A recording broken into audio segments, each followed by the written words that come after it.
Hello everyone, I am advocate Rabia Amjad और आज मैं आपको अपडेट दूंगी परी के केस के बारे में, जिसमें फर्दर क्या प्रोसीडिंग रही। जैसे कि कल के दिन एक समाअत थी और उस पर एमएलओ के बारे में कोर्ट ने फैसला देना था और सिंध हाई कोर्ट ने उसके एमएलओ करवाने के लिए फैसला दिया। नोटिस ज़हीर गैंग को जारी हो चुके, बच्ची का मेडिकल होगा और ज़हीर गैंग है वो उन्होंने नोटिस रिसीव नहीं किया। नोटिस क्योंकि उनको जारी हो चुका है, लेकिन वो नोटिस लिए बगैर ही उनके ऑफिस को ताले लग गए और वो इस तरह से उन्होंने अदालत से एक दिन की और मोहलत ले ली, क्योंकि बच्ची का एमएलओ होना बहुत ज़रूरी है और एमएलओ के अकॉर्डिंग ही ये चीज़ प्रूफ की जाएगी कि सेक्शन 375 जो रेप का सेक्शन आता है वो उस पर ज़हीर के खिलाफ उसका ठोस सबूत होगा।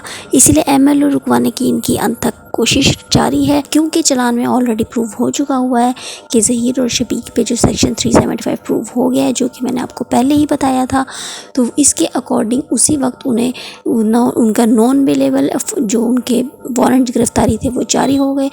7 और 10 काबिल गौर है, नूर बीबी और राय खुरम के नाकाबिले ज़मानत वारंट हो चुके हैं जारी, और इसी तरह 7 सफ़ात में मुश्तरक तहरीरी फ़ैसला महफूज कर लिया गया है, जिसके अकॉर्डिंग एमएलओ होना बच्ची का बहुत ज़रूरी है। एमएलओ के बाद सेक्शन 375 प्रूफ किया हो जाएगा, जो कि रेप का सेक्शन है, जो ज़हीर और शबीर दोनों पे लगा है। इसके अलावा अदालत ने जो इसमें सेक्शंस इंक्लूड किए हैं वो आ गए हैं ह्यूमन ट्रैफिकिंग के, और ह्यूमन ट्रैफिकिंग के जो सेक्शन है वो भी इस केस में इंक्लूड किए गए हैं, जिसके अकॉर्डिंग कि बच्चे की और लड़कियों की ट्रैफिकिंग की जाती है और उसमें ये सारा ग्रोह है।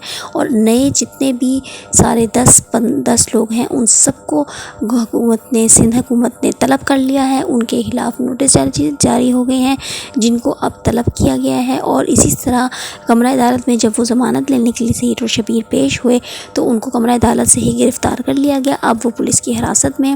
और तो आज का दिन बहुत इम्पॉर्टेंट है। आज कोर्ट में जो पेशी है उसमें ये देखा जाएगा कि ज़हीर और शबीर की ज़मानतों पे फ़ैसला किया जाएगा, और जो बाकी लोगों को तलब किया गया है उनको भी हाजिर किया जाएगा अदालत में।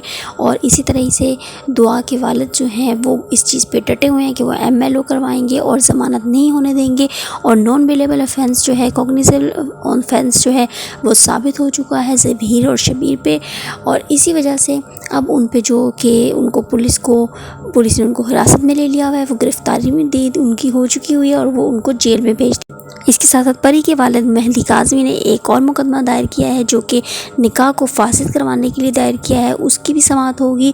तो ये सब कुछ जो है दुआ ज़हरा का एमएलओ होने के बाद पता लगेगा। और लेकिन अभी तक की रिपोर्ट्स के अकॉर्डिंग जो परी है वो अपने अभी भी शौहर के साथ जाना चाहती है, लेकिन इस केस पे क्योंकि स्टेट ने खुद एक्शन ले लिया हुआ है तो ज़हीर बनाम स्टेट जो है, ये ज़हीर बनाम रियासत, ये केस जो टाइटल है वो अब ज़हीर को इसको हैंडल करना ही पड़ेगा।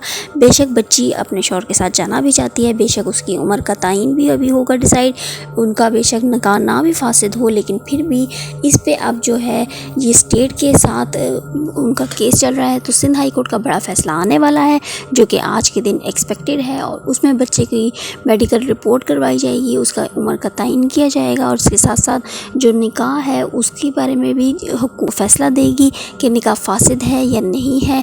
बच्ची का मेडिकल रिपोर्ट बहुत ज़रूरी है, लेकिन अब जो सेक्शंस इंक्लूड हो चुके हुए हैं ज़हीर और शबीर के चालान में, वो उसके अकॉर्डिंग नूर बीबी जो उनकी माँ है वो भी इसमें बाकायदा मुजरिम डिक्लेयर हो चुकी हुई हैं। और इसी वजह से ह्यूमन ट्रैफिकिंग के जब से चालान में इंक्लूड हुए हैं सेक्शन, तो उनको कमरा अदालत से ही गिरफ़्तार कर लिया गया और उनके नॉन बेलेबल ऑफेंस उन पे लग चुके हैं। चालान में ये सेक्शन इंक्लूड हो चुके हैं, जो कि बहुत मोस्ट इम्पॉर्टेंट सेक्शन है, और इसी वजह से उनकी गिरफ़्तारी हो गई है और उन्हें जेल भेज दिया गया है।